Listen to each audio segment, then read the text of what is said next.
Welcome to today's executive briefing. I'm your host, and today we're cracking open a highly tactical and frankly fascinating dossier from Guy Gambit. It's called Roster Management, the 5 Tiers. Think of this explainer as your classified manual for the logistics of modern dating. We're going to neutrally break down Gambit's blueprint for the smooth, suave operator. You know, the kind of guy who manages a multi-partner roster with absolute precision, where everyone involved feels lucky to be a part of his life. Whether you find this approach controversial or just purely pragmatic, there is absolutely no denying that the mechanics of relationship management laid out here are super intriguing. Let's get into it. All right, here is our operational agenda for this briefing. First, we'll hit the roster philosophy. Second, essential relationship skills. Third, we'll break down the core system, the 5 tiers. And finally, we'll wrap up with the pure math of it all in the 3 conclusions. Section 1, the roster philosophy. Practice before perfection. So the foundation of Gambit's entire system rests on this one simple, yet pretty bold premise. Until you fall in love, everything is just practice. He argues that a man shouldn't settle down into monogamy until he's successfully managed a roster. Why? Because men actually have it totally backwards. Guys will use brilliant, airtight strategy during casual dating, right? But the second they fall for someone, boom, they break all their own rules. Gambit says dating multiple women builds critical survival skills. Essentially, the less invested you are, the less collateral damage you risk. So a roster becomes your ultimate training ground. Now, this comparison really hits the nail on the head regarding the stakes. Think about it. Having bad game during a casual pickup, well, that just bruises your ego for a night. But losing your relationship skills inside a high-stakes, committed marriage, that is literally life and soul destroying. The financial and emotional fallout is absolutely devastating. And that is exactly why mastering these mechanics early is framed as a non-negotiable necessity. Moving on to Section 2. So how exactly does this training ground build your skills? Well, successfully managing a roster forces you to master 5 key operational areas. First up, understanding the nature of women, realizing that emotional connection totally overrides pure logic.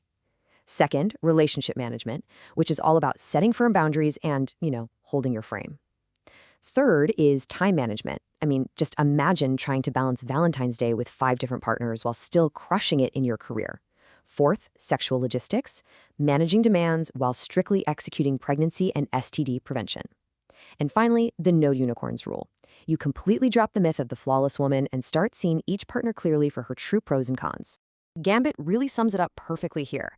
If you have 1 girlfriend, you can get away with being an amateur. But if you have 5 girlfriends, you have no choice but to be a professional or a failure. The takeaway is pretty stark, right? Balancing this level of logistical complexity separates the chaotic amateurs from the highly disciplined, suave professionals. You literally cannot maintain this lifestyle without seriously leveling up your personal discipline.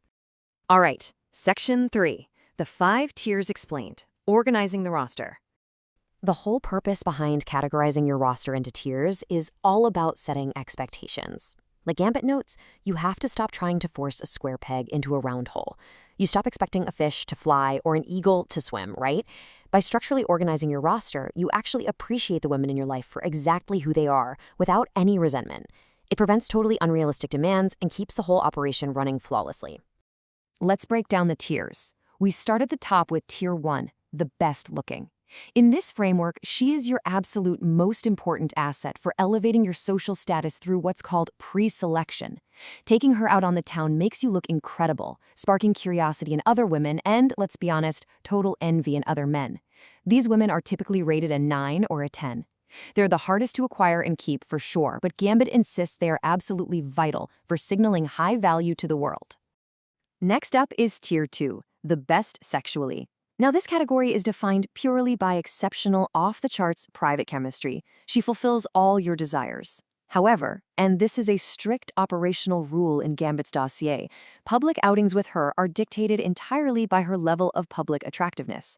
If she doesn't elevate your visual social rating, well, public appearances are kept strictly to a minimum. Then we have Tier 3, the best personality, or simply the coolest. This is your most engaging, interesting, and just flat-out fun companion to be around. But, just like with Tier 2, public appearances here are executed with very strict strategic discretion. It all depends on how she impacts your overall public status. Moving on to Tier 4, Acceptable. This right here is the reliable baseline of your roster.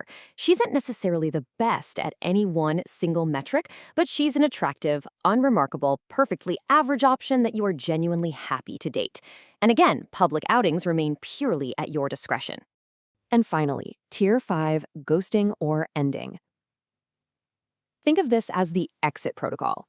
A Tier 5 woman was formerly somewhere in Tiers 1 through 4, but, things just run their course. When romantic continuation is no longer desirable, whether that's your call or hers, it's time for a suave, respectful fade out. The fading process begins smoothly, without any drama. All right, Section 4, the 3 conclusions, the math of the roster. So now that we have the profiles, let's look at the pure math required to keep this entire operation from completely collapsing. Conclusion number 1, 4 is the goal. To maintain a truly balanced, high-functioning roster, your primary objective is to juggle 4 women simultaneously. And specifically, you're striving to curate exactly 1 woman from each of the first 4 tiers.